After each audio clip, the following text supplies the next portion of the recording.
Good evening, baseball fans. It is Sunday, March 17th. I should have said like top of the morning to you, but it's not the morning and Top it's of the not evening to ya. top. I'm not Is, gonna attempt to do an Irish accent. I really is should it have, but is it bottom of the evening? I bottom of don't the evening to ya.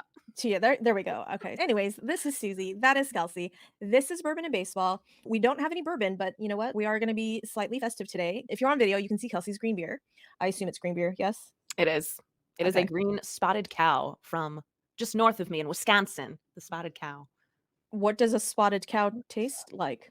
That's New Glarus words is that I actually never like thought I the would say. New Glarus is the brewery, I believe, the brand, and then Spotted Cow is like the type. Anyone who knows anything about beer is gonna come for me, but it's kind of like a Blue Moon, but not as citrusy. Oh, okay. So, Pretty like I was telling you, I was on a podcast yesterday talking about the Diamondbacks. It's not a specific Diamondbacks podcast. It was just an mhm, overall baseball podcast. But he drinks beer while talking about baseball, and but love he's it. like a beer drinker, like a for real Mm, beer drinker. And I'm yeah. like, yeah, no, I'm not an adult. I don't drink any of these lovely alcohols that you see behind me. And I was like, I don't drink beer. And he just kind of looked at me and well, it's not that. No, well, no, I take that back. I'm too old to put anything in my mouth that I don't like any longer. It's just, Absolutely, it's. huh. I'm gonna put something in my mouth. It's gonna taste delicious. Just saying. And Mhm. so he's well, "Oh, okay." He didn't know how to respond to me, and I was like, "Oh, I should have warned you that I'm rated R Suzy. That's what we do here." So, This he is. but yeah, but he was explaining to me about the different beers. That's why I went on this whole tangent. He was explaining to me about the different beers and all of the things, and I was all, "At no point do the beers actually taste like what they say they taste like, because I have been fooled many a time by thinking Really? that this beer, the beers are like, "Oh, it's a pineapple beer." No, it tastes like beer. I opened that shit up. It tastes like beer, and Yeah, I love stuff I'm like that. Mm. highly disappointed because it still tastes like beer, and then people are all, "It's beer." I don't know what you It expect. I'm is all, still beer, yeah. to not taste like beer, to taste like pineapple?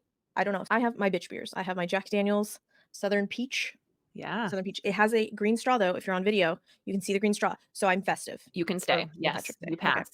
I actually love beer if it's, which is not great for my girlish figure, but I would choose to drink beer 90% of the time, probably. It's my fave. Oh, yeah, no. I can't drink beer.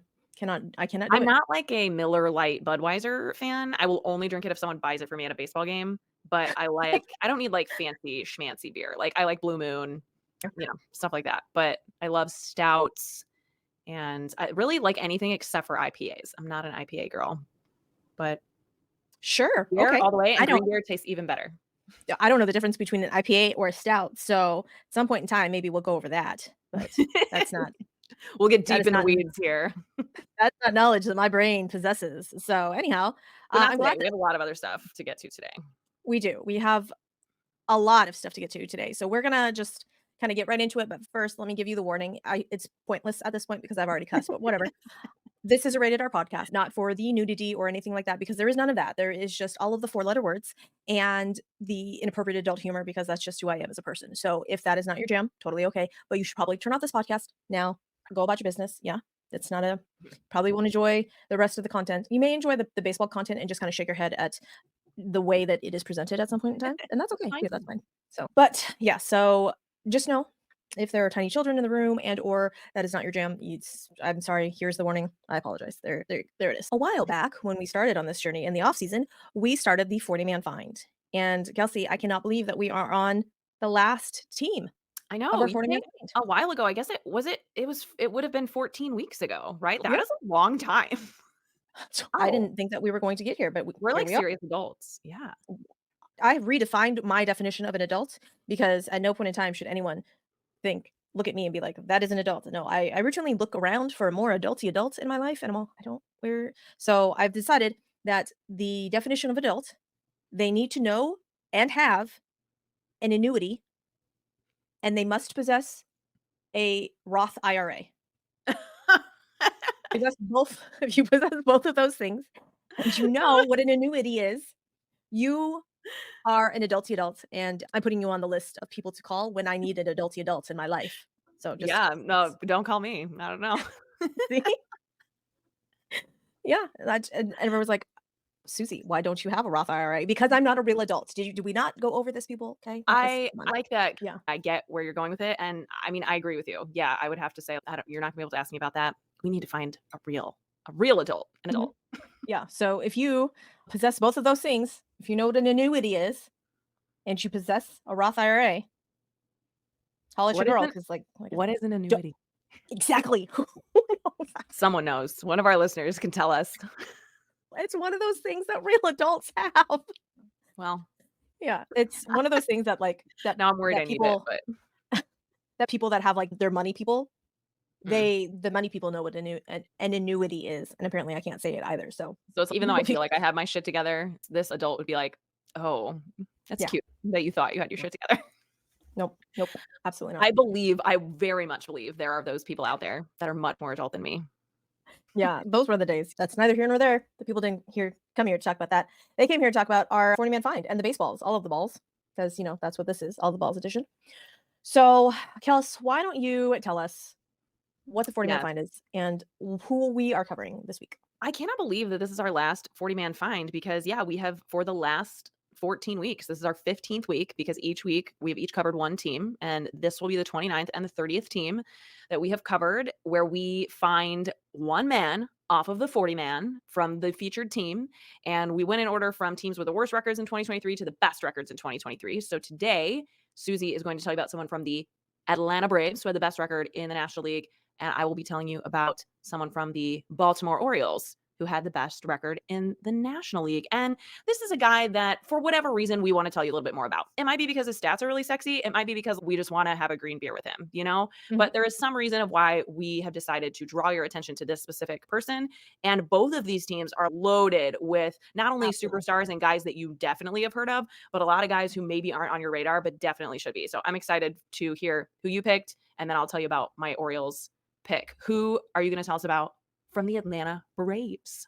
I am going to tell you a little bit about a gentleman named Tyler Michael Alexander. I think it's Michael. My notes shut down, and so I'm having to look at them on my phone. But I will tell you in the meantime, I will tell you his nickname.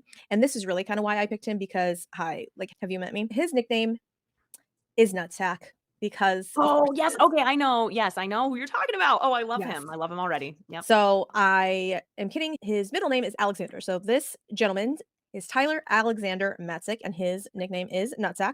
He is a left-handed relief pitcher for the Atlanta Braves, obviously, but he was born October 19th, 1990 in Mission Viejo, California. He played baseball at Capistrano Valley High School in aforementioned Mission Viejo, California, where he was teammates with future big leaguer Kyle Hendricks, Oh, pitcher cool. for the Cubs.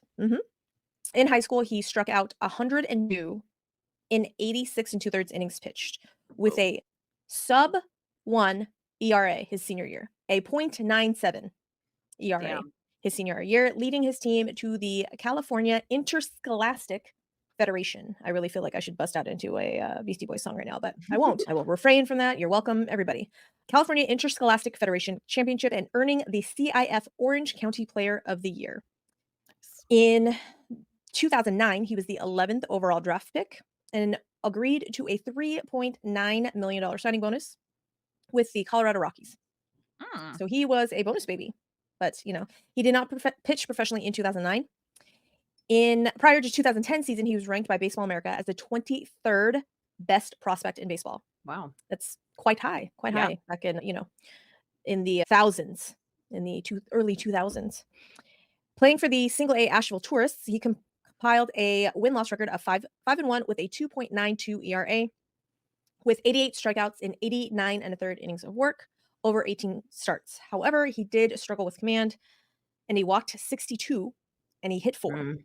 Ooh. So, a little control issues there. Prior to the 2011 year, Baseball America ranked him as the 32nd best prospect, so his prospect ranking dropped just a bit. He started the season with the high A Modesto Nuts, but struggled mightily. I Hmm. kept that in there from Wikipedia because I just really liked the way that they worded it.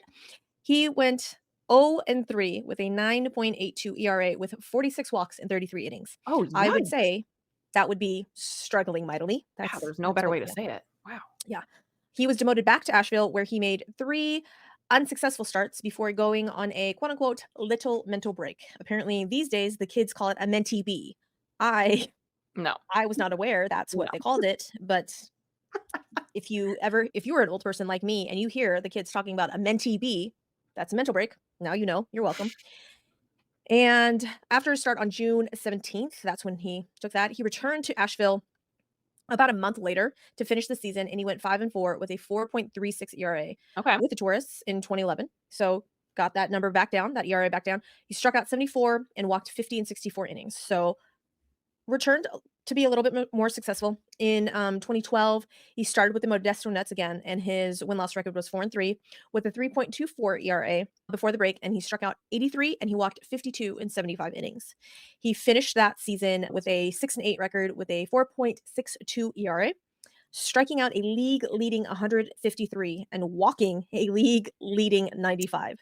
Oof. So he's either going to strike you out or walk you Yeah. over. In 2013, he pitched for the Double-A Tulsa Drillers. He was also a midseason All-Star in the Texas League with a record of 3-6 with a 4.04 ERA before the break, striking out 55 and walking 40 in 75 and 2/3 innings. So his second half was a little bit better. He finished that year with an 8-9 record, a 3.79 ERA, striking out 95 and walking 76 in 142 and a third innings. After that year, he pitched for the Salt River Rafters, which is part of that Arizona Fall League, Oh, yeah. where in 10 games of relief, he went 1-1 with a 3.86 ERA and a 1.457 WHIP, earning him a selection to the AFL Fall Stars game. Try Mhm. saying that 3 times fast. Mhm. Matzek was added to the Rockies 40-man roster in November of 2013. He started the 2014 season with the Triple-A Colorado Springs Sky Sox. I was not aware that there was a team called the Sky Sox. I Never heard feel of like them. maybe Yeah. that's no longer a Triple-A team. He made 12 starts for the Sky Sox before earning his first promotion to the major leagues with a record of 5-4 with a 4.05 ERA, striking out 61 and walking 31 in 66 and 2/3 innings. He was promoted to the Colorado Rockies on June 11th of 2014 to replace Eddie Butler, who went on the disabled list after his major league debut. And in Matzek's major league debut, he gave up 2 runs on 5 hits with 7 strikeouts and no walks in 7 innings in an Okay. 8-2 victory against the Atlanta Braves. And I was like, Awesome. "Oh, that's fun. That's just full circle." Yeah. He also recorded his first hit off of Julio Tehran, when pitchers still hit Oh, back then yeah. because, And so he's he one was of a the oldies. starter. This whole time I've been thinking like reliever, reliever, but Yeah. okay. No, he's one of those In field lost record. starters, yeah. Okay. So, it was an infield single in the 7th inning, and he later scored. Matzek got his first career complete game shutout September 5th, 2014 versus the San Diego Padres. In the game, he gave up 3 hits, and the Rockies won that game 3-0. At the end of the season, Matzek won 6 games while losing 11 in 19 starts. Win-loss records for pitchers is, like, kind of weird for me because, like, you kinda have to have a team that scores for you, you know? Like, I Absolutely. kind of feel bad Yeah. when people talk about, like, win-loss records for pitchers. I'm all, "But how good was the team?" Let me ask you that. So, anyways, Right. Well, and just yeah, there's a lot of you can get the loss on a very specific I'm not thinking of the word that I'm looking for, but yeah, it's why I think it's less and less a metric that people, people like, really look look at. at Yeah, and hold value to these days, and I get it. but so anyhow, he started the 2015 season with the Rockies, but again, after experiencing control problems that popped up again, he was sent Mm, back down to Triple-A, and he would spend the rest of the 2015 season in Triple-A. And then from 2015 on, he just kind of bounced around. He was released from quite a few teams. So mhm. in 2017, well, let me rewind here. So in 2015, he began the season in the Rockies rotation. After experiencing these control problems, obviously, he was sent back down. And then he was put on the disabled list in 2016, and then he was outrighted from the roster at midseason, and then was released at the end of the season. And then in 2017, the Chicago White Sox picked him up on a minor league contract, and then he was released in March, and he didn't play that year after getting released in 2017, and then in 2018, the Mariners picked him up, signed a minor league deal. He was released March 30th. Yeah. So, not really getting through spring training with any of these teams.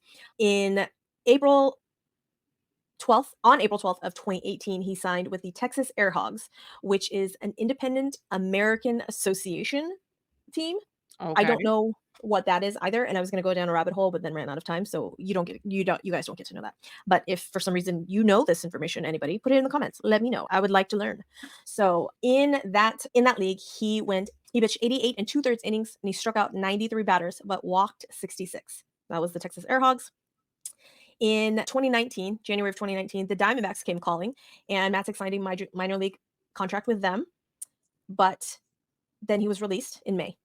So didn't really stick around. Yeah. Then in June of 2019, he went back to the Air Hogs. Apparently the Air Hogs are a thing that he really likes. And this is where it gets really interesting because I remembered the whole reason I picked TylerMatzek, one, because of his nickname, Nutsack, which is just hysterical to me. And two, because when the Astros played the Braves in that World Series in 2022, Yeah. I remember this story that Mhm. Dana Brown, our now GM, went and insistent on signing TylerMatzek. Mm. And that just kind of jiggled in my brain. And I was like, what was that story though? I remember him being like super insistent on signing him, but I don't remember the kind of the story around it. I'm gonna read this. For the Atlanta Braves, Dana Brown was the vice president of scouting at the time. That's what Dana Brown's title was. So apparently, Brown had a hunch about Matzek, a once heralded prospect making a comeback with the Air Hogs of Grand Prairie, Texas, who had the worst record in the league. This is Alex Anthopoulos speaking now. Dana called me from the area code games in August, referring to an amateur baseball showcase event. He had, unprompted on his own, sent one of his scouts to go watch TylerMatzek in independent ball, and he said, "We need to sign this guy." The minor league season was almost over, and I'm like, "Dana, we're going to sign this guy to a minor league deal for 3 weeks. I don't see the point." But he was adamant, pounding the table. "You've got to do this." So the fact that Dana Brown was so deep in the weeds of not even like a team that is affiliated with MLB to recognize the stuff that he had. And so in between here, I left out the part where his wife had cancer in 2017 Oh my and they were goodness. high school sweethearts. Ugh. And he basically, after the whole cancer thing, he was like, "I'm not playing baseball. This is not a thing that I want to do Yeah. anymore." And she convinced him to keep playing baseball, obviously, because it's a part of it, it's part of him. It's who he is, it's what he loves to do. And so he finally was like, "Okay, fine, I'll go back." But that was those kind of years between the Braves and the Rockies, that Wow. those Diamondbacks, the Air Hogs. And so, on August 14th, 2019, Matzek's contract was purchased by the Atlanta Braves, and Matzek began his stint with the Mississippi Braves, their Double A affiliate, with just one appearance in which he pitched 2 1/3 innings and had 5 strikeouts. And then he was promoted to the Braves Triple A affiliate, the Gwinnett Stripers, not the Strippers. So whole other league, y'all. Not that's different league, okay? For the 2020 roster, obviously, COVID happened, and he was making his first appearance in the majors since 2015. And in 2020, he had a 4-3 record with a 2.79 ERA and 21 relief appearances, covering 29 innings in which he struck out 43 batters. So in 2021, he was 0-4 with a 2.57 ERA and 69 relief appearances, in which he pitched 63 innings and struck out 77 batters. Wow. Again, this is why he was so memorable, because in game 6 of the 2021 NLCS against the Dodgers, Matzek picked up the win with 2 perfect innings and 4 strikeouts. Matzek entered the Yeah. game in a no-out jam with runners on second and third and struck out the side as the Braves clinched their first pennant since 1999. He was also the relief pitcher in game 6 of the 2021 World Series, which Atlanta won to clinch the title. Side note, TylerMatzek is a badass motherfucker when Mookie Betts literally comes out and says that he was throwing like 1,000 miles an hour. He goes, Wow. I couldn't see it. Could not see it." Damn. He goes, "I understand why everyone was so confused because no one had ever heard of TylerMatzek, but I couldn't see this ball. I didn't know where it was going." And I'm all, "Oh, okay. All right, Wow. Mookie Betts." So in 2022, he began the season with 13 relief appearances with a 5.05 ERA. And on May 17th, the Braves placed him on the injured list due to shoulder inflammation. He then went on to have surgery, and then he was out for the 20 season. But then he signed a 2-year extension with the Braves for $3.1 million for a club option for 2025. So all of that work that he put in was attributed to his wife and his younger brother, who was his throwing partner. And apparently, in between all of those years when he got the yip, he trained with a Navy SEAL to be like mentally tough. Wow. I also Yeah. heard, did you find anything in your research? I think I remember hearing that during that time that he had the yips, and this was, I think, during the 2021 World Series, that they were, and maybe he was speaking about this, that he actually became or was training to be an electrician because he was going to leave baseball. And I'm pretty sure that Oh, was the career path. I might be confusing him with someone else, but I'm pretty sure this, because that's the story that I've always like kind of held on in my mind about him. But yeah, I mean, like you said, I think he very much had yeah. made the decision to leave baseball. What exactly he was pursuing, we cannot confirm. But yeah, he had decided, you know what, I gave it my fair shot. Maybe this isn't Yeah. for me. I wonder how close he is to 10 years of service because, I mean, it's been 10 years since he came up. Yeah. So he's probably in That's like 8 or 9 by now. that is, you know what? While you talk about your Baltimore Orioles guy, who I'm very excited to find out like who you picked. While you do that, I will look that up on Spot Check and see if I can find that information. Cool. So Yeah, I guess maybe he's only 6 or 7 because he had all those years off, but 10 years of service for a Major League Baseball player is huge. So it'd be very cool if he does end up getting there, especially, you know, knowing his whole background and the major roller coaster of his career. What a good pick. Man, there's yeah. so many guys, but I never would have thought of that one. And I'm so glad that you talked about him because, yeah, his story is incredible. And he's been a huge part of their most recent successes and not somebody that gets a ton of limelight with all the other stars on that team. Yep, for sure. For sure. Well, you probably, as a diehard baseball fan, know about one of the Baltimore Orioles top prospects that I'm going to talk about today, but I didn't know a ton about him. And he's one of those that I don't think has gotten as much attention. We know Adley Rutschman, we know Gunnar Henderson, but do we know about ColtonCowser? And his last name is Ah, Cowser, which I love. So me and my spotted cow are going to talk about ColtonCowser. He was born on March 20th of 2000. So he's got his 24th birthday coming up. Happy early birthday, Colton. And he was born in Houston, Texas. He's from Houston. He attended Cypress Ranch High School in Cypress, Texas. Is that anywhere near Houston? it is on the other side. It's like North Houston. Okay. It's a suburb of Houston, but it's very north. It's from Greater here. Houston area. It's like almost 3 hours away from me. Okay, because, you know, Texas. In 2018, which was his senior year of high school, he earned all-state honors after batting .411 with 38 RBIs and 30 stolen bases. So not only can he hit, he can run. And that's something you're going to see consistent as he works his way up here. He was actually not selected in the 2018 Major League Baseball draft, so he enrolled at Sam Houston State University to play college baseball for the Sam Houston State Bearcats. Bearcat, yes. What is a Bearcat? I don't know, but they have a hand symbol. All of the Texas schools have some sort of like hand symbol, and I was not Oh. aware of this when I moved down here. That all the Texas schools have some sort of like hand symbol, and it's a thing that literally, if you go to any of the Texas colleges, you know the hand symbol. Oh, yeah, because the TCU is The like Horned their Frogs, yeah, the Horned yeah, Frogs. Okay, yep, so and then they UT all have is something like that? yeah, UT Wow. is like horns. Texas A&M is like Gig'em, which is a thumb. Well, that doesn't make any sense, Mhm. but okay, whatever. A Bearcat is, I think it's 3, and it's very specific on like how the fuck you do it too, because some of them look very similar, and I don't understand Oh. how you're making these. So yeah, it's a Bearcat. There's a hand symbol. I think it's something like this. I don't know. I didn't go to Texas College. I don't know these things. Yeah, post But your yeah, Bearcat hand symbol pictures, tweet them to us.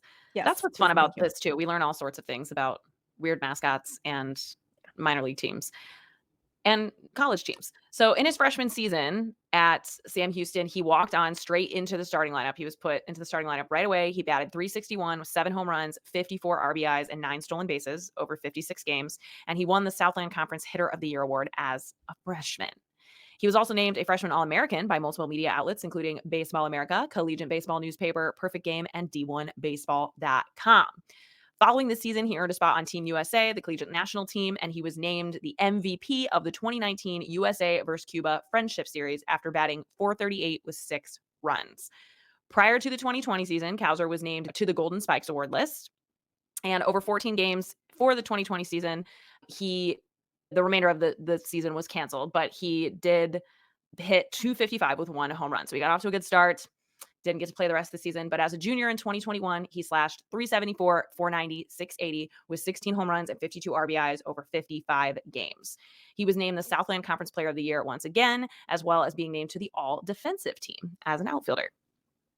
So now the Major League Draft is ready for him, and they're taking him early. He is selected in the first round by the Baltimore Orioles with a 5th overall selection in the 2021 Major League Baseball Draft, and Cowser signed with the Orioles for a $4.9 million signing bonus. Worth the wait, I Mhm. would say. Yes, another On one of those bonus babies. Yeah. On August 2nd of 2021, Cowser made his professional debut with the rookie-level Florida Complex League Orioles. He hit a solo home run in his second at-bat. He was quickly promoted to the Delmarva Shorebirds, their low A team, and over 25 games with Delmarva, he batted .347 with 1 home run and 26 RBIs. So he gets assigned to the Aberdeen Ironbirds of High A to begin the 2022 season. By June of 2022, he's up with Double A, the Bowie Bay Sox, and in August of 2022, he is promoted to the Triple A Norfolk. I knew I wasn't going to be able to say this, Suzy. Norfolk Tides. Norfolk Norfolk Tides, yes. Norfolk Tides. I can't say the word wolf either. It's the same thing. I have to be like wolf. It's not wolf like a dog. It's wolf. Wolf. Yeah. Norfolk Tides. Anyway, over 138 games between these three teams. As he worked his way up, he slashed 278, 406, 469 with 19 home runs, 66 RBIs, 18 stolen bases, and 36 doubles. Wow. He's just hitting all the spots. He started 2023 in AAA and in 56 games with the Tides. I should have just said that from the start. He hit 330, 459, 537 with 10 home runs and 40 RBIs. And on July 5th, 2023, ColtonCowser was selected to the 40-man roster and promoted to the major leagues for the first time. Let's go. He made his MLB debut that day in a 6-3 victory over the New York Yankees, where he would record his first major league hit. It was an RBI single off of reliever Nick Ramirez in the 6th inning of this game. And in 61 at-bats with the Orioles in 2023, he did bat only 115. So he had 7 hits in 61 at-bats, 4 RBIs, and a stolen base. Then he spent the remainder of the season back with the Tides after being optioned in September when Aaron Hicks came back off the IL. So he was kind of filling in that 4th outfielder spot at the time. But Cowser received the Most Valuable Player award for the AAA National Championship game when the Tides won over the Oklahoma City Dodgers 7-6 on September 30th. He went 2 for 4 with a 2-out grand slam to dead center in the 7th inning of the championship game. So that's pretty awesome that even though he had those struggles when he got his first taste of the major leagues, he went back down. Clearly, he's got the stuff, made an impact where he could in 2023. So now coming into 2024, Cowser is Baltimore's number 2 prospect, and he is the number 19 overall prospect in baseball. So we were talking about what TylerMatzek was 23, how that is high, like 19, baby. He's one to watch for sure. So after just 6 weeks in the majors in 2023, as we talked about, he was back in the minor leagues trying to figure out, okay, what went wrong? Because clearly I haven't lost it. I'm back down here and doing my thing. I found an interview from MLB.com's Mark Feinsand where he said, quote, after I got optioned, it was like, why am I trying to do too much up there? When I got down to AAA, I was playing free and easy. I learned that I need to just take the same way I was playing, go back up there and play the same way. And I think that's a perspective that a lot of guys, especially when they kind of unexpectedly might pop up and they, especially if they know, okay, I have a chance to prove myself and maybe stay with the team, but there's also a really good chance I'm going to get sent back down because I'm filling a hole right now. Yep. The pressure is just so much of what they take on. So no surprise there, but that's awesome that he was able to recognize it and put himself in that headspace for his next opportunity.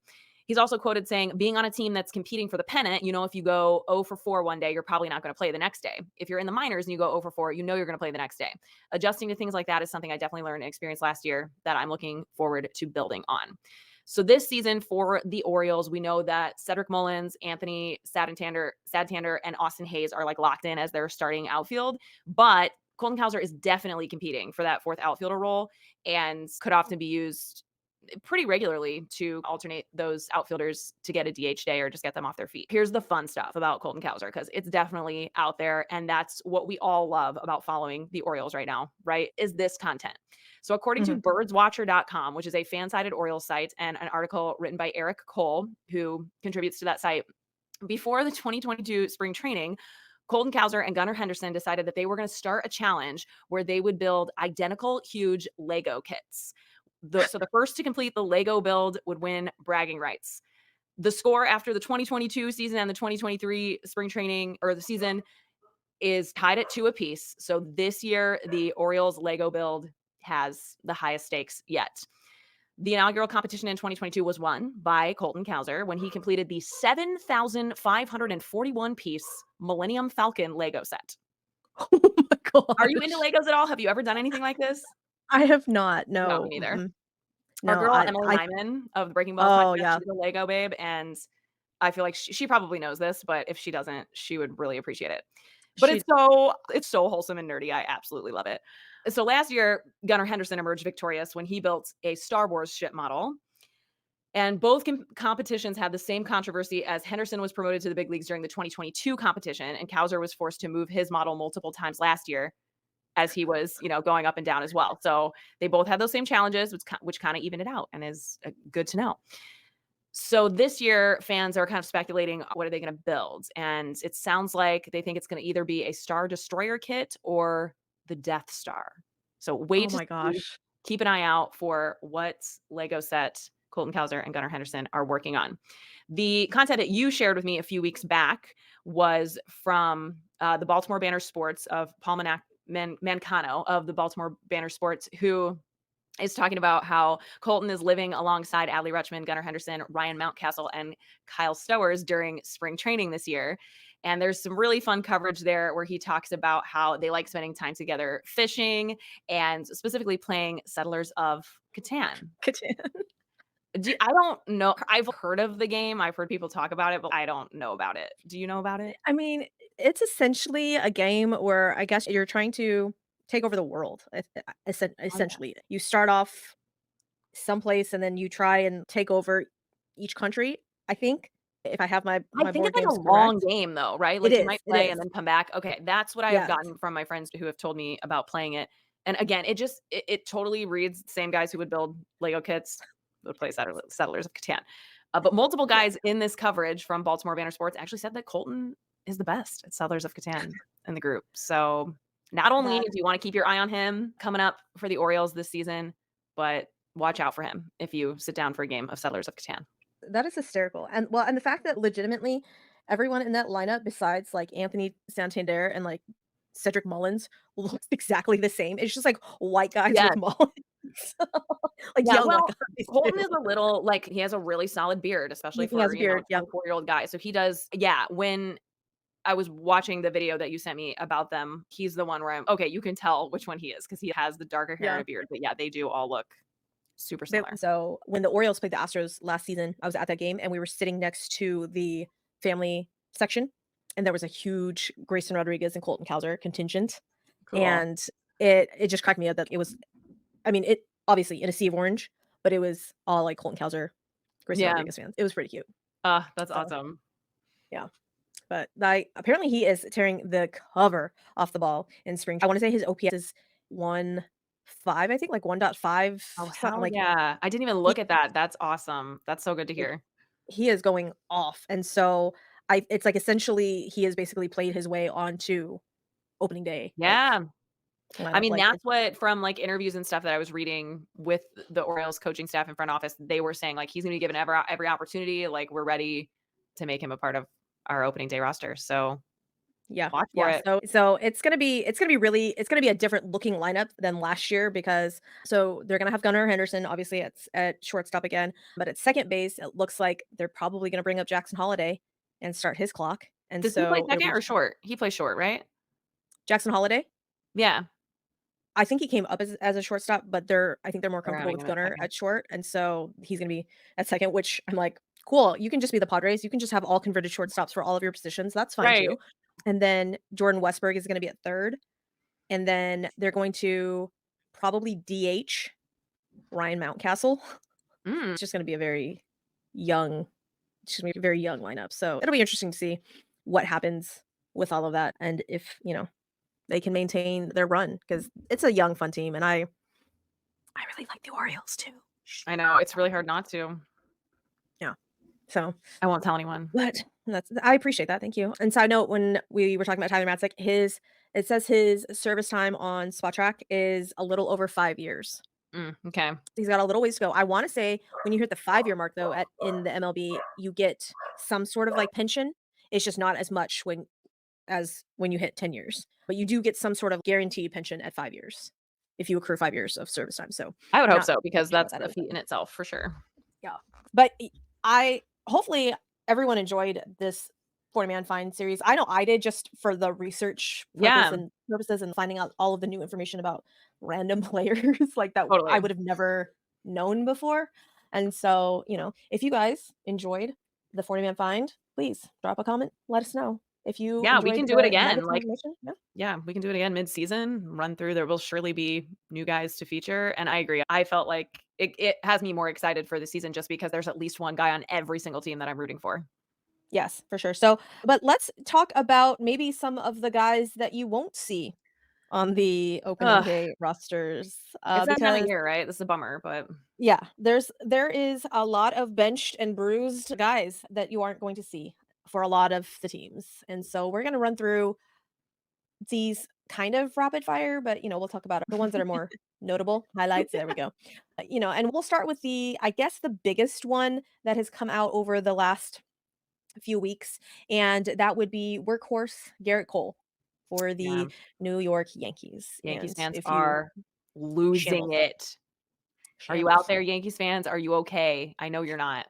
they're not. Absolutely no. Whew. All their hopes and dreams kind of rested with GerritCole, which uh, there was question marks in the starting rotation as it was coming out, like Totally. They need right, another starter yeah. anyway, for sure. Yeah. But Like, this came as like a shot to the heart, essentially.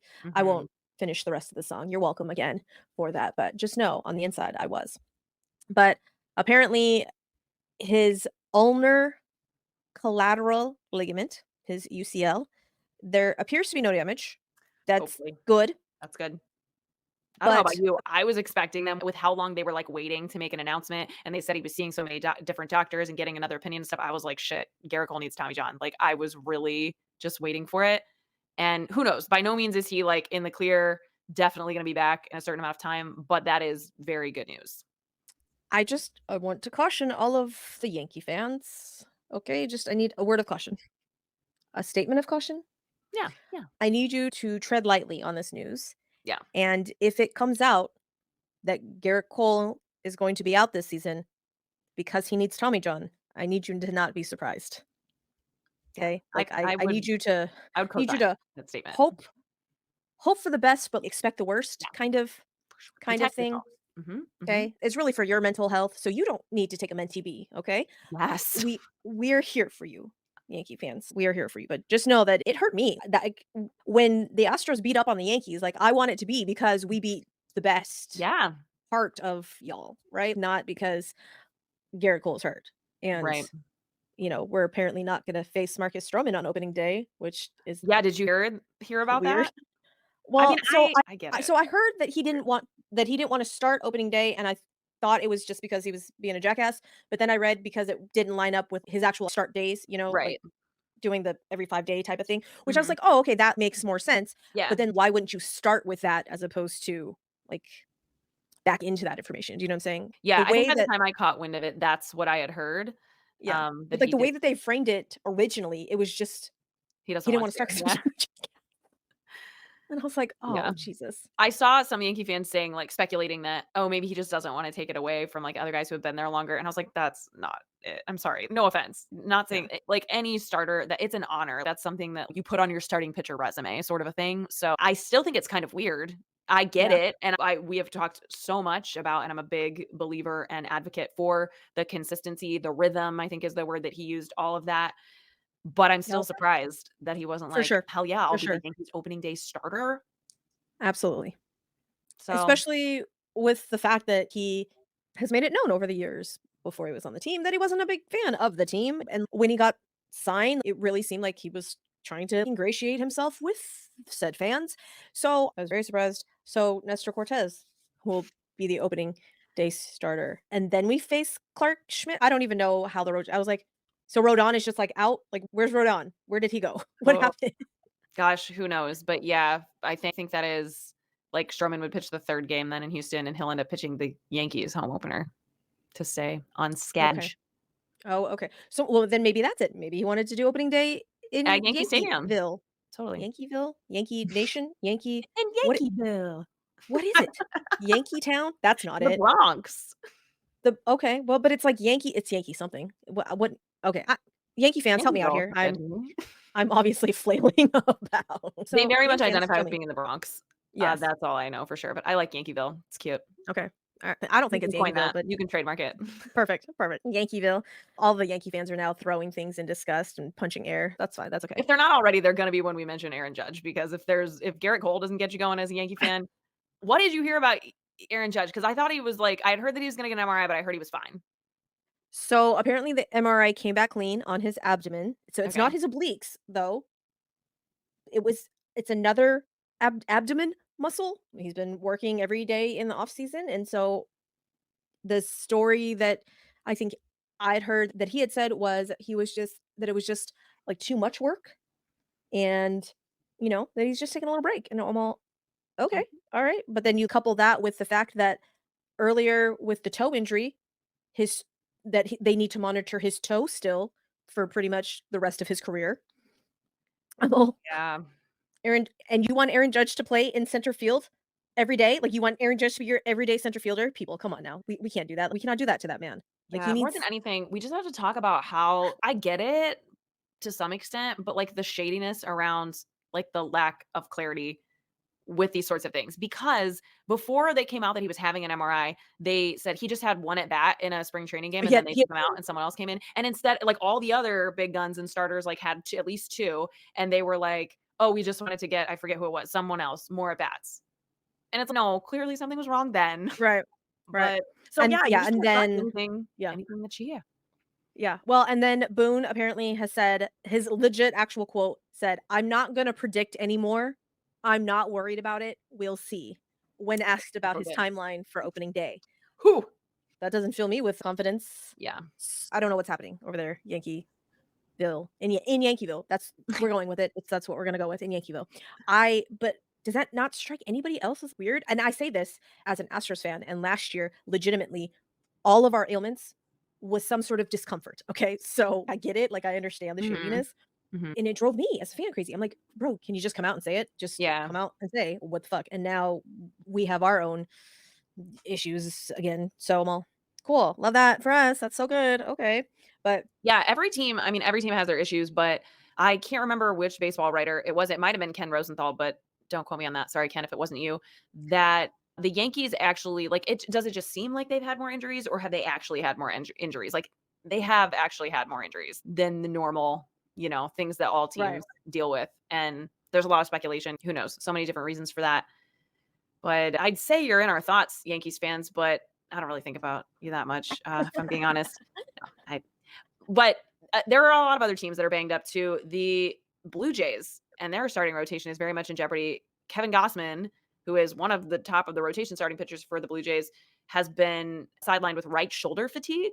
He will need to build up to around 70 pitches or so before he appears in a regular season game. So it is very unlikely at this point that he'll be ready for opening day, but hopefully it sounds like he is starting to ramp up for that. And it shouldn't be too long. But then they've also got Alek Manoah, who I guess is trying to get back into the starting rotation. Obviously, a huge question mark just as it is from his journey last season, but he has had right shoulder soreness.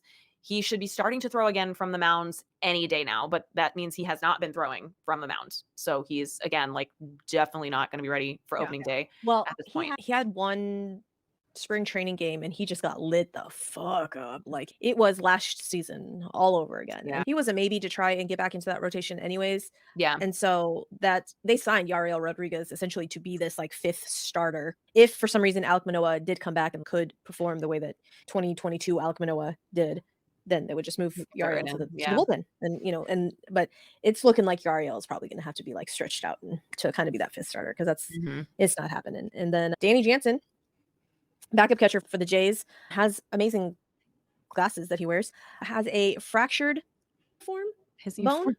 I'm mispronouncing that. I just know I am. I do not In know. his right wrist when he was hit by pitch on March 13th, and he's out for a couple of weeks. There's a lot of Now, bones in the wrist. yeah, I One don't of know those. about you, but when someone says they're out for a couple of weeks, when you say a couple, that means 2 to me. Yeah. When you break a bone, I'm pretty sure you're out for more than 2 weeks. I would think so. Even if it is one of those tiny little bones in your wrist, is you really need it for all baseball Yeah, activities other than yeah. running. So maybe he'll be pinch So running again in a couple weeks. I don't know. Well, we shall see what he does because they're going to need his batting lineup because poor Alejandro Kirk was not the same guy that he was in 22. So we shall see. Yeah, and we're gonna be looking at all of the teams, doing like a preseason rundown. So I'm sure we'll talk about some of these things again. But the Blue Jays, yeah, all three of those are pretty big. I mean, especially Kevin Gausman and Danny Jansen are some substantial red flags for them. And Yeah, it's a bummer because I felt like I was really disappointed in their season last year. I felt like things were just gonna align, like they were at that sweet spot, and certainly not. absolutely.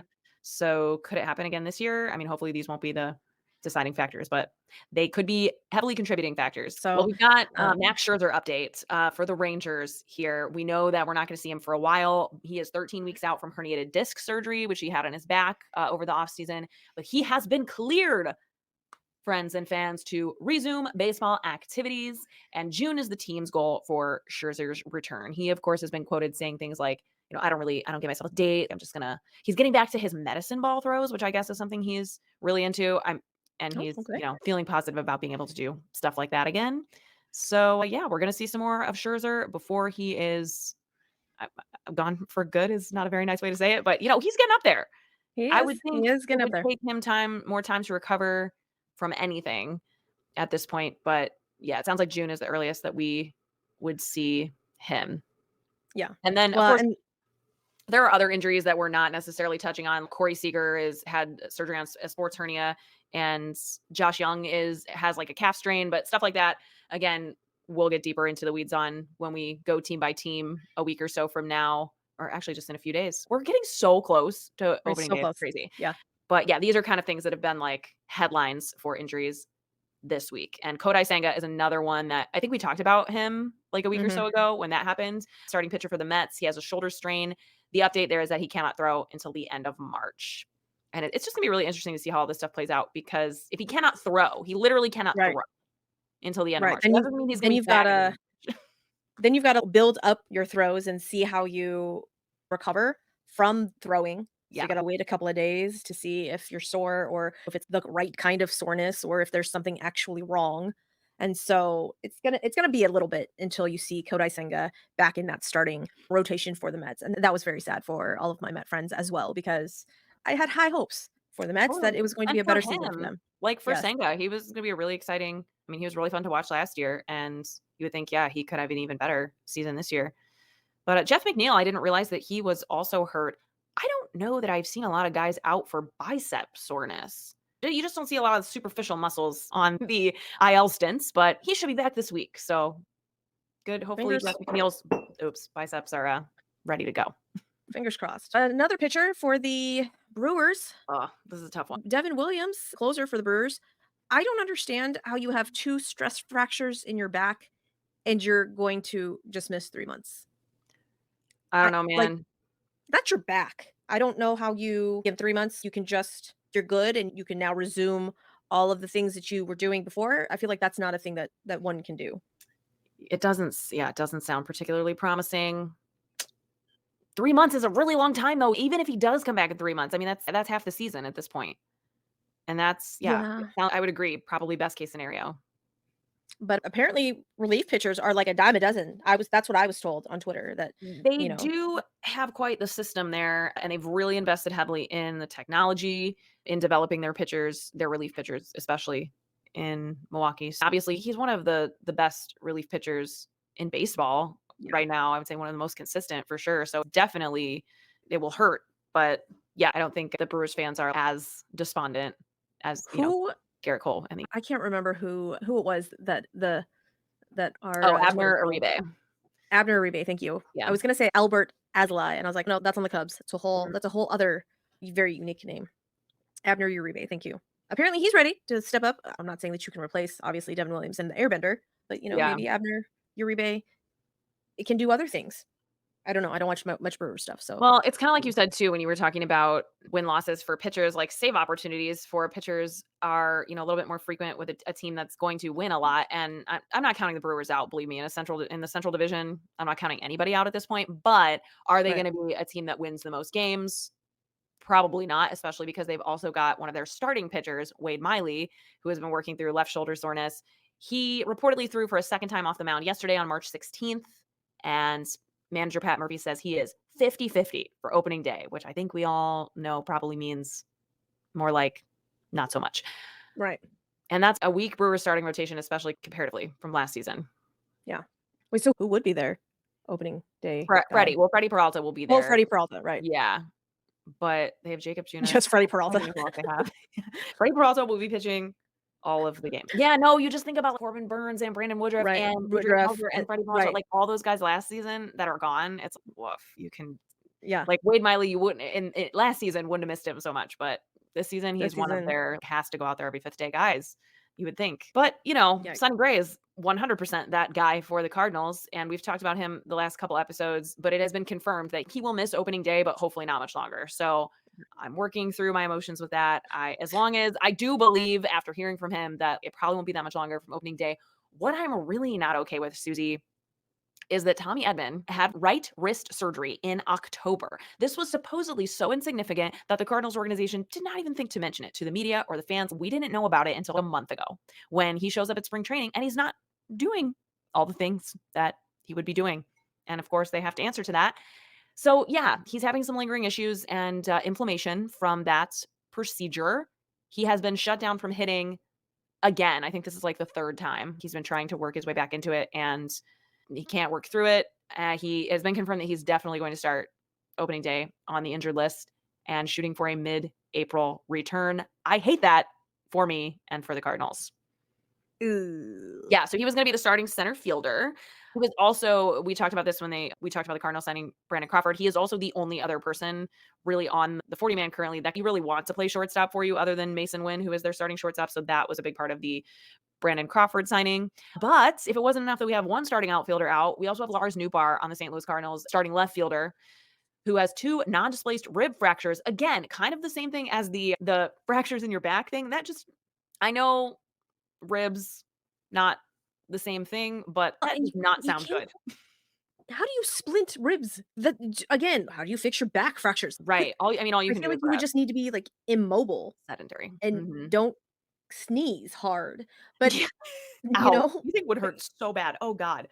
Oh, I yeah, hadn't even thought about like, that. But apparently there's still hope that we're gonna see Nootbaar on opening day. I'm not holding out hope for it, but, you know, for Newt, I absolutely hope so. If that wasn't enough, Suzy, we got word that Keenan Middleton, our $8 million reliever, one of the biggest acquisitions of the offseason for the Cardinals, is going to be that high leverage reliever, has a forearm strain, and he's going to start the season on the 15-day IL as well. So I don't know. Are there other teams that are more beat up out there in terms of their starting like everyday guys right now than the Cardinals? I don't know, but they weren't in a position to be able to take those hits to begin with. And well, but this you is had not a Cardinals those podcast, so I need to settle down.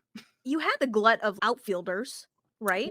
Yeah. So Yes, now will Dylan Carlson play every day then? probably. Or Yeah, okay. they have said Michael Ciani, Dylan Carlson, and Victor Scott, who is Oh, Victor is Scott specifically, super exciting player, but just the same way that they did with Jordan Walker last season, like they really do not need to screw up his development and mess around with that to bring him up to fill a hole that he absolutely is talented enough and should have that opportunity. It's just the timing is not right, and timing is everything right. with that kind of stuff. And so I just Wait, think it who would be the a fuck disservice is to him at Michael this point. Ciani? Exactly. Our one of our Ay, Cardinals ay, ay. prospect writers, who's one of my favorite follows on Twitter, he calls Michael Ciani our Lord and Savior. So our King Michael Oh, Ciani. So you might see him. And yeah, I mean, honestly, he's one of those guys that we've kind of expected like every time they make an acquisition, they need to make room on the 40 man. We thought he was gonna be the one to go. But defensively, I think he can hang. And that's the biggest thing that you look at this for the Cardinals is last year. One of the biggest things that went wrong right off the bat was they didn't have that elite defense that they normally have to back up the fact that they're going to have pitch to contact pitchers pitching right. every single freaking game.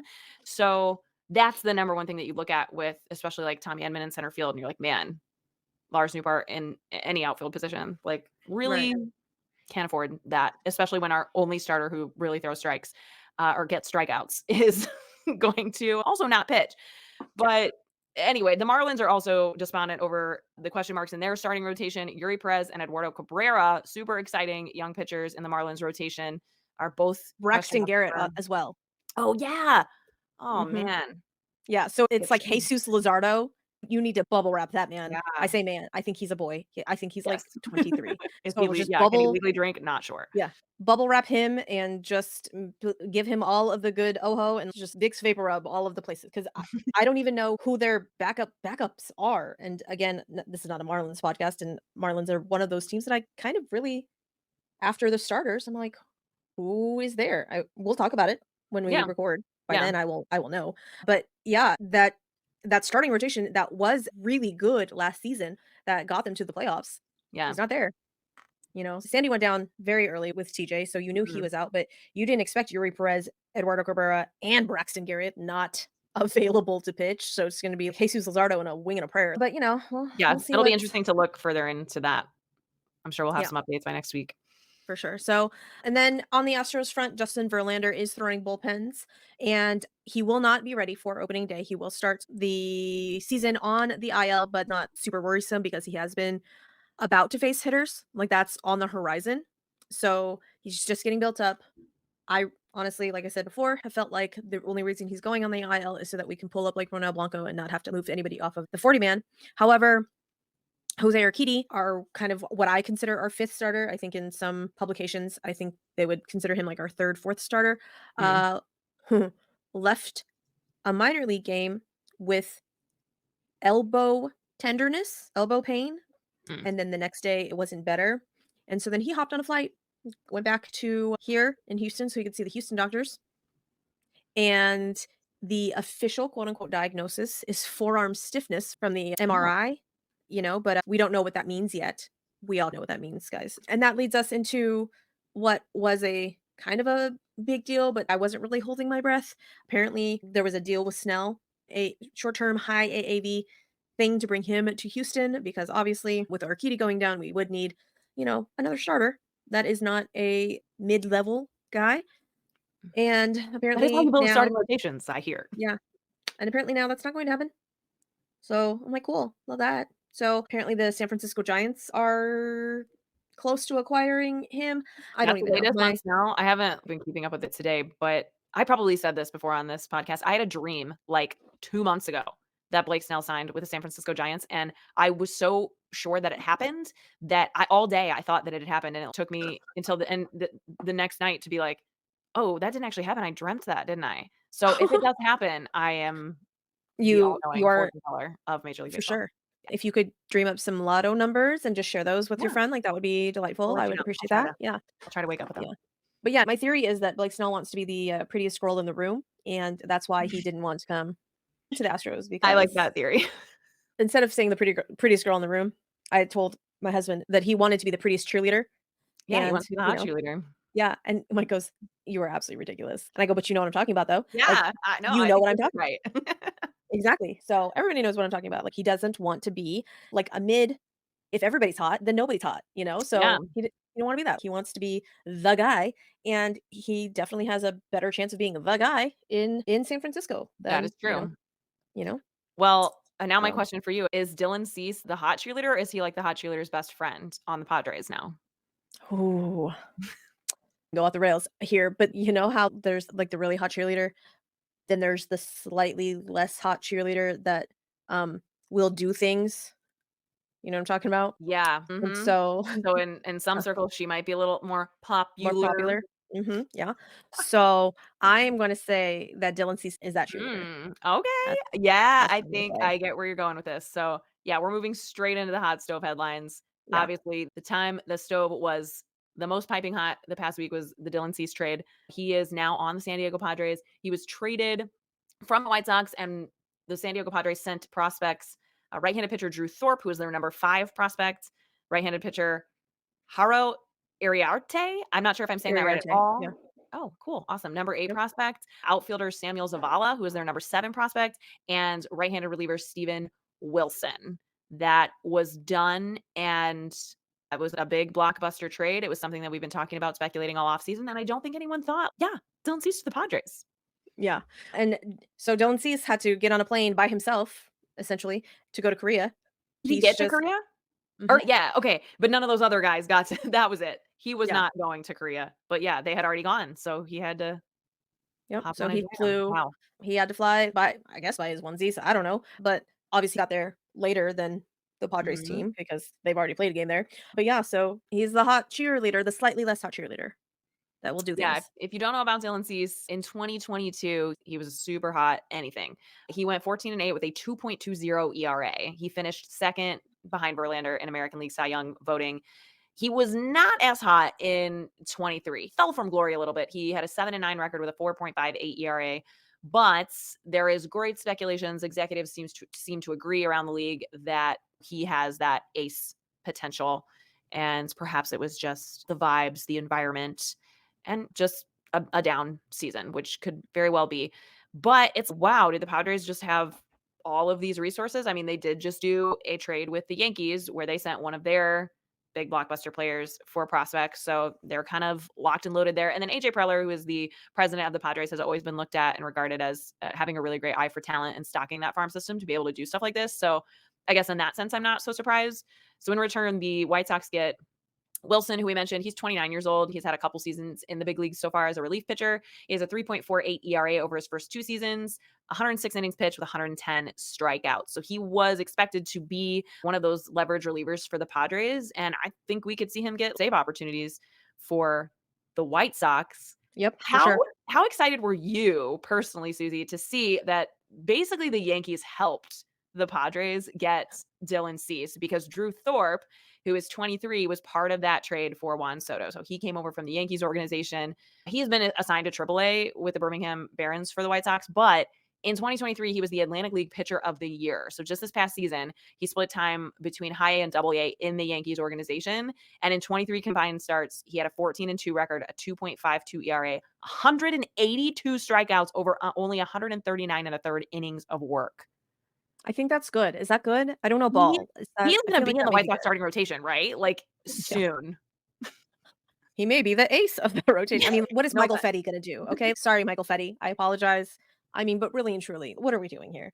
Apparently, there is noise that he will start the season in AAA, and I'm all, He has been why? assigned there technically on per MLB and Baseball Reference and all of that. At this point, why waste the bullets? Maybe that's just because I'm not sure how it works when they're traded. Like, maybe he was in AAA for the Padres, so he just Right, had to I'm not sure. slide over. I don't know. Logistically, it We'll might just see. be a, like, oversight But moment. yeah, so we'll see what actually happens if he can be on that big league roster come opening day. He kind of should be, but maybe they want him to, I don't know, get his feet wet in, I don't know. I don't know. Yeah, I mean, again, like, we don't know where he is developmentally in terms of the downside of having him just come right up and face big league hitting, but in terms of where the White Sox are at, surely they could use a Drew Thorpe any day now. And I guess there's been some speculation that they're trying to re-sign Mike Clevenger, and I'm all, why? What are you doing? If you're gonna re-sign Mike Clevenger, He's you done might all as this well just cultural start clock rebuild. on. Yeah, I'm like, might as well Oh, just God. start clock on Drew Thorpe. If you want someone to struggle, let the kids struggle. You're gonna save some money as it Yeah. is. What are we doing here? Okay, so since So, you mentioned Mike Clevenger, let's just get this one out of the way. The Pirates signed oh, starting pitcher Domingo Germán, previously of the New York Yankees. A $1.25 million contract includes performance bonuses. Is this a minor league deal or a major league deal? so from what I read, apparently it was like a minor league deal with a spring training invite, but basically that's just kind of a formality, Mm, and he's going to be on the club. it's the Like, Pirates. Yeah. yeah. But this so last I think last episode we had talked about Paul Skeens and how amazing he has been, Yes. but there was talk about him not starting this season on the opening day roster because Right. they wanted him to get some service time in AAA because last season Yeah. he'd He only was played 6 games. literally drafted. Yeah. In Yeah. 2023. Yeah. So, but he has the stuff to be Mhm. on the opening day roster. And Mhm. so in my head, I was like, no, they want him to stay down, get his feet wet, get accustomed. And if he fails, which, he may or may not, but if he fails, it won't be on a grand scale and it won't Sure. be in the eyes of everybody here on the MLB side. And I was like, no, surely it's not service time manipulation. Surely it can't be. But then they do this. And now I'm like, but you have a guy that you're just Yeah. wasting bullets now. What Well, like and what are I'm we doing? sorry, I guess 1.25 million for a starting pitcher, but this guy is so problematic. I mean, not But Kelsey, only he threw a perfect game last season.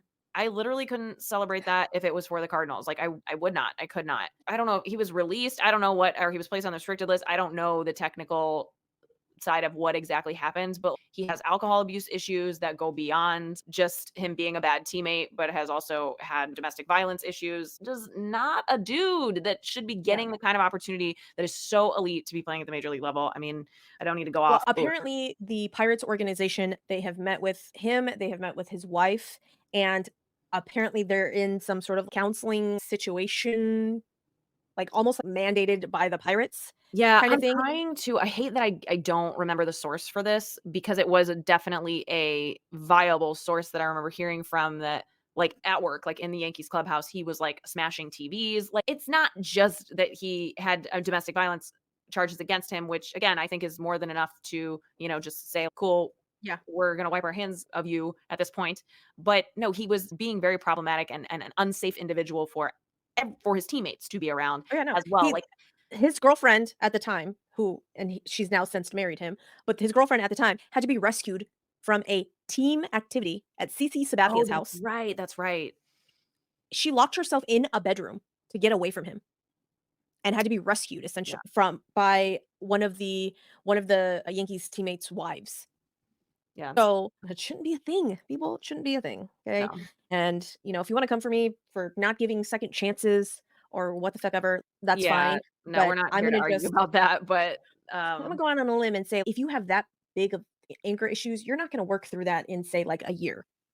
And especially it's honestly for his health and well-being, him being in the situation of the pressure, like, it's just not a good situation for him or anyone around him to be in. And I know that there's a lot of now I hate that we see things about these types of players of, "Well, you just alienated your female fan base." No, it should alienate the entire fan base. It's just a bad Absolutely. look.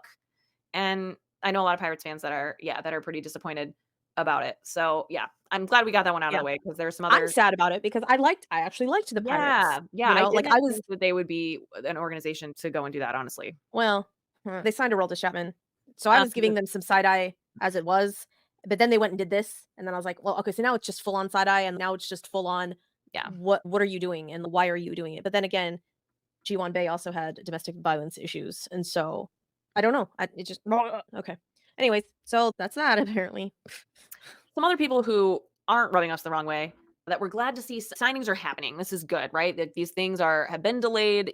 We still don't know Jordan Montgomery, Michael Lorenzen. Like, who the hell knows? Any news? If we hear, we'll let you know. We'll let you But know, yeah. outfielder Adam Duvall has signed with the Braves for a year, 3 million.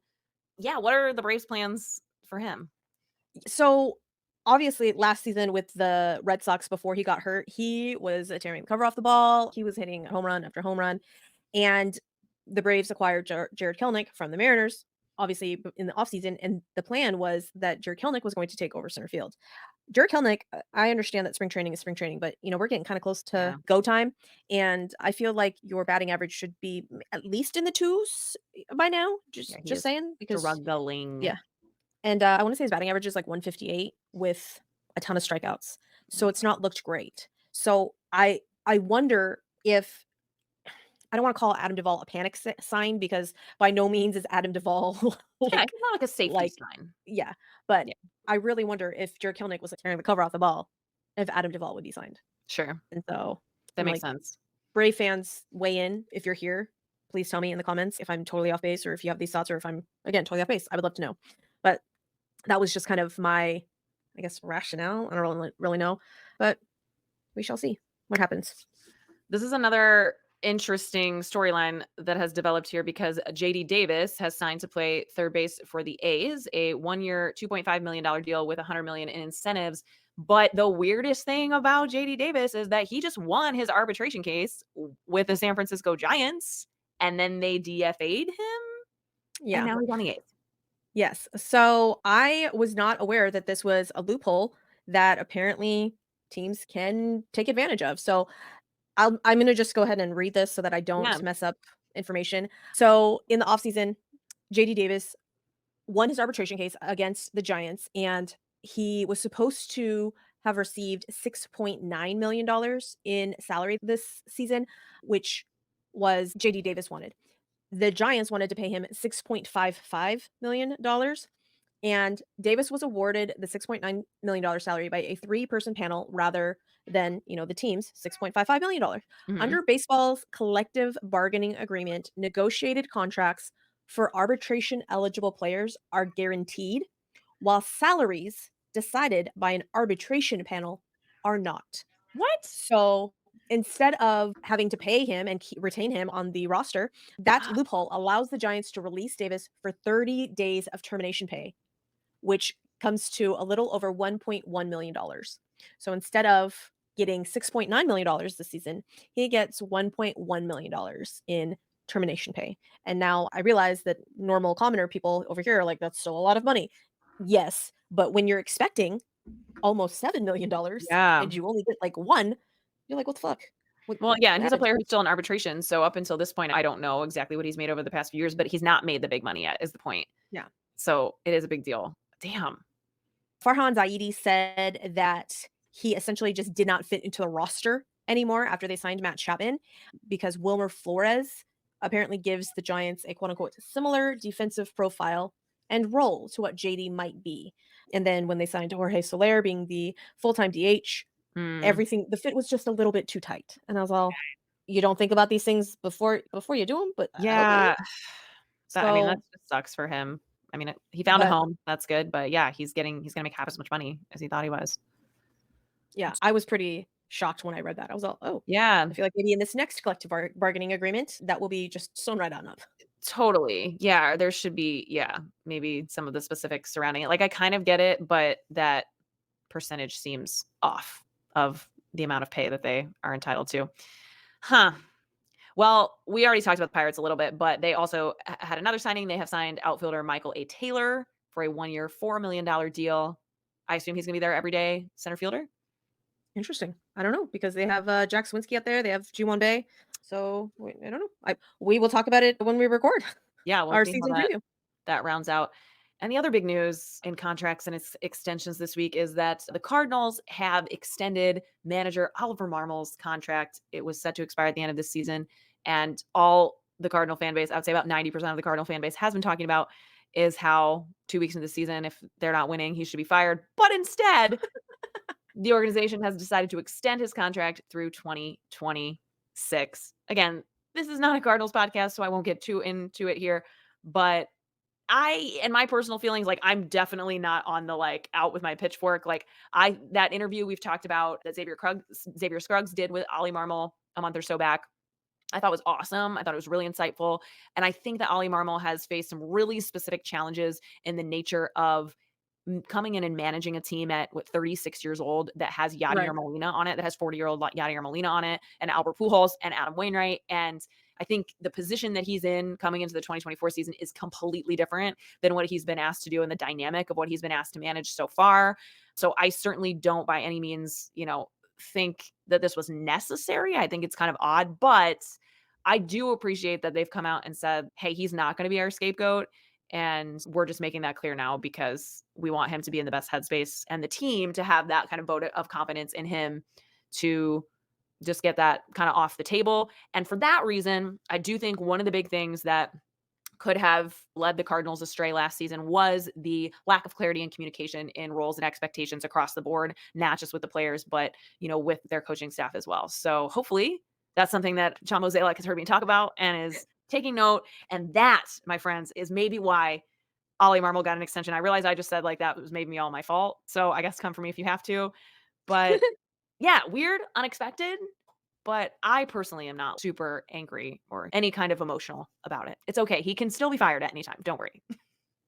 That's so weird that it's a thing. Oh my god, Well, the I say Cardinals that. fans I say most Cardinals fans hate him, but they just want someone to blame. He's especially like the Cardinals are such an old, like, history-rich organization that there are a lot of I don't wanna say old curmudgeon-y fans because honestly, I consider myself to be aligned be with an old old curmudgeon-y Cremancini fans, fan. like, a lot of the time. So nothing against you, like, I'm with you a lot of the time, but I think they don't like OliMarmol because he does seem like I totally get where he comes off as a yes man and just the young guy that they have bred up through their system to that they can just plug there as a face, as like a Right. figurehead, like the Queen of England. But after that interview that I watched with him, he convinced me otherwise. And mostly he very clearly showed and articulated that he is the kind of person that you want in that role. So I'm up to give him a shot.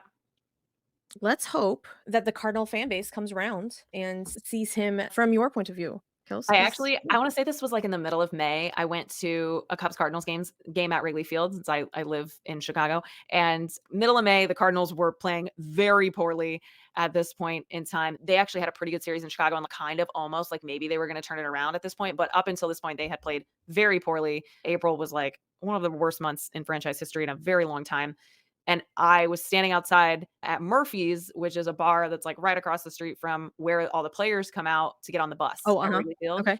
and we saw them all coming out, and so we walked out, we're like, "Oh, let's go wave at them, maybe get some autographs, whatever, or just, see them." And OliMarmol came out And I was like 6 beers deep being like, "Ollie, I know it's not your fault." And he totally gave me a little smile. So, Ollie and I are on good terms, is all I'm trying to say. Well, good. When we have Ollie on at some point this Yeah, season for an interview, I'll be sure to mention that and yeah. ask him about that one time my It was definitely co-host, the highlight of his 2023 season, if I can say so for sure. myself. For sure.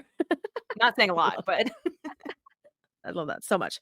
But so, people that have still remained unsigned. Guys, what the fuck are we doing? Scott Boras, can you just let the motherfucker sign? Just let him sign. happening. Just let them sign. Blake Snell, who knows where you're going? Jordan Montgomery, I don't know where you're going. JD Martinez apparently doesn't want to play for the Giants, but is now in talks with the Mets and the Oh, I Blue did see Jays. that. No, the Blue Jays do Okay. not. What are we doing? Okay, you just signed Joey Votto. Okay, no, you cannot have JD Martinez over there. You must put Joey Votto in your DH spot. All right? You must. Canada's son needs to go out with a bang. Yeah, All right? That's don't all I'm take that saying, from us. people. Don't take Okay? that from us baseball fans. Exactly. I don't even like Canada, and I want Canada to win. All right? Come on now. All That's right? what Joey Like, Votto does. yeah, pretty much. He unites the fans, guys. Brandon Belt is still yet to be like, why? What's happening? Michael Lorenzen, Michael He's a guy Clevinger. that could help so many teams. Michael Lorenzen, I'm so bummed for him because I feel like he's one of those guys, at the end of Wait, the day, Jordan is Montgomery and there Blake wait? Snell are gonna get paid. JD Yeah. is gonna get paid, but Michael Lorenzen is one of those guys that I do think is gonna suffer from all of this checkers, chess, I don't know what the hell we're playing, but it's Didn't dumb. he have a didn't he have a perfect game or He something? threw a no-hitter. Yeah, and his first start That's what it ever for the was. Phillies. Yeah. That's what it was. Okay. He would be a great swingman. Like, he can do I mean, he could slot into a starting rotation for a team that needs it. He could easily be long reliever. There's so many teams, like, at least half the teams in Major League Baseball could, like, really use a guy like him right now. I'm not sure what's up. Yeah, I don't know. I don't know. I don't know who he's represented by either, but if he's a Scott Boras client, then it's just all I'm gonna just blame Scott Boras regardless if Scott Boras Yeah, deserves blame or not. It's just that's what's gonna happen. And I don't give me support any of that. this fucking bullshit about what about Trevor Bauer? No, absolutely not. Nobody should sign Trevor No. Bauer ever. Okay? Yeah, we Like, already made clear how we feel about people like that in this okay. episode. Yeah. Don't at me. I will just literally block you and just not engage My cat is over here, because like, losing his fucking mind right now, and he's getting upset because, like, it's Trevor Bauer's, like, his trigger word. exactly. See? He knows. He does. Like, it's one of those things, man. So, yeah, guys, to wrap up, I don't exactly know what's happening with two of literally the most productive pitchers of last season, why they have not signed. Even if they sign within the next like week or so, they're not going to be built up for Yeah. opening day or even opening week. It's going to take some time because Blake Oh, Snell is getting his video game yeah, fixed in right now. I wanted to ask you about this. Blake Snell and his wife are expecting their first baby. Is it Yeah. any time now? Is she that close? Because 'Cause I'm not sure, but I had seen that and I was like, maybe Boris is, like, fucking around because Blake Snell's, "Listen, I wanna be home for, the birth of my first Right. child, and if That makes it's gonna work for part of your game, right. Well, I let's just guess be on the that same page about this." makes I don't know, just something sense a little bit. I'm looking for any reason here. But I don't know, maybe he just wants to stay home so he can play, like, Call of Duty or Halo or whatever video game that he plays and just posts screenshots of him, quote, unquote, "standing on business" with his bestie, Zach Levine. I don't know what's happening with Blake Snell. As an Astros fan, didn't let myself get too excited over the whole Blake Snell news because would that impact our roster significantly in the pitching department and shoot us over the moon for World Series favorite odds? Yes. Yeah, Okay. But we yeah. all know baseball is baseball and shit happens. So Mhm. if we sign Blake Snell for a short deal, high AAV money, we were going to lose trade picks, not trade, Draft picks, right? draft picks, thank you. Draft picks and international pool money. I don't know if you know this about the Astros, but that's where a shit ton of our guys come from. Is Yeah. international. Okay? Cuba, Dominican Republic, Venezuela, we're all about the international pool money. And so the fact that that would cut into said money, but apparently it's supposed to be parades over prospects. That's the whole thing that apparently we need to do. Mhm. So I was like, okay, well, if we get Blake Snell, it would be great, but it's baseball and really anything can happen and Yeah. whatever. You're not, like, So set up to fail without him. Some other yeah, teams are. this is yes.